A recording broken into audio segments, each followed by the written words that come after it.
Nawalan ng gana sa hip-hopan, buto matagal nang nalipasan. Mas okay sa kalikasan, puro lang kaginhawaan. Kayo puro na lang pasikatan, gamit ang issue nyong kabilaan. Yan ang nais kong maiwasan, yung na sana kayong pakitaan. Matagal ding di nagluto, sana'y makain ninyo. Malamang sa malamang manghang na naman ng maihain ko. Yung may bahaw, sapaw pa sa mga bagong saing ko. Aking kinamay ang pagsulat, malamang ay panin sa'kin to.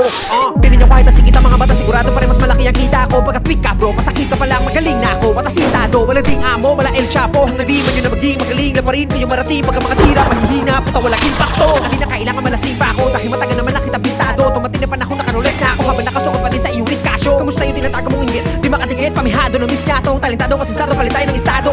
Isang big na no, mababaw ba? Alam ko, di nyo ako masisisi bro. Bakit? Pag nagmalalim ba ako, masisisid nyo? Binabase ko lang ang mga sulat ko sa mga utak nyo para mamulat ko yung talukap nyo, malaoptal mo, kakatulak mo, kakakulat ko. Tagal ko hindi ginawa to. Wala pa akong balak gawin, pero dahil sa inyo, ito na yun. Sige, tuloy natin.